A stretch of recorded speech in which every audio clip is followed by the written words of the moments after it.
NASA की अंतरिक्ष यात्री सुनीता विलियम्स और बुच विल्मोर 286 दिन यानी करीब 9 महीने बाद धरती पर लौट आए हैं।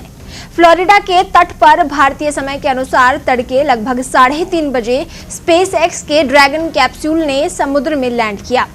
इस लैंडिंग के साथ ही ऐतिहासिक अंतरिक्ष मिशन का समापन हो गया। ये मिशन केवल 8 दिनों के लिए था, लेकिन इसमें 9 महीने का वक्त लग गया। कैमरे में वो पल कैद हुआ जब समंदर में कैप्सूल की सफल लैंडिंग हुई। सुनीता विलियम्स का जो पहला वीडियो नासा ने शेयर किया है, उसमें स्पेस एक्स ड्रैगन अंतरिक्ष यान से धरती पर लौटी सुनीता विलियम्स अपने पैरों पर चल पाने में असमर्थ नजर आ रही है। उन्हें उनके साथियों ने उठाकर एडवांस स्ट्रेचर पर बैठाया और फिर बाहर लाया गया। अब सवाल उठता है कि आखिर क्यों सुनीता चल नहीं पाई। आइए जानते हैं आखिर क्या वजह है जो सुनीता विलियम्स धरती पर लौटने के बाद चल फिर नहीं पा रही हैं।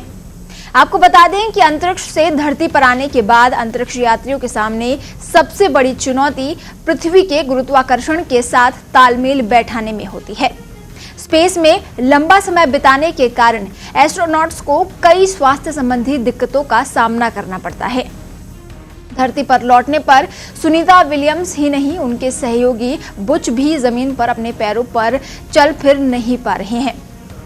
दरअसल लंबे समय तक अंतरिक्ष में रहने के कारण सुनीता विलियम्स और बुच के बेबी फीट डेवलप हो गए हैं, जिसकी वजह से वो धरती पर लौटने पर अपने पैरों पर चल नहीं पा रहे हैं और अपने शरीर को बैलेंस नहीं कर पा रहे हैं। अंतरिक्ष यात्रियों के बेबी फीट डेवलप होना यानी उनके पैरों के तलवे नवजात शिशु जैसे मुलायम हो जाते हैं।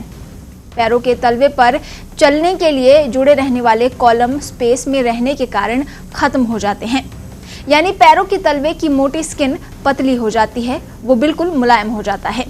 इसी वजह से सुनीता विलियम्स के पैर भी बेबी फीट जैसे हो गए हैं। अब सवाल उठता है कि सुनीता के पैर क्या सामान्य हो पाएंगे? तो आपको बता दें, इसमें चिंता की कोई बात नहीं है। चंद दिनों बाद तलवे सामान्य होने पर सुनीता विलियम्स और उनके साथी दोबारा सामान्य तरीके से धरती पर चल सकेंगे। वो दोबारा बच्चों की तरह धीरे धीरे धरती पर पैर रखकर चलने का प्रयास करते रहेंगे और कुछ समय में बैलेंस बनाकर वो सामान्य तरह से चल फिर सकेंगे।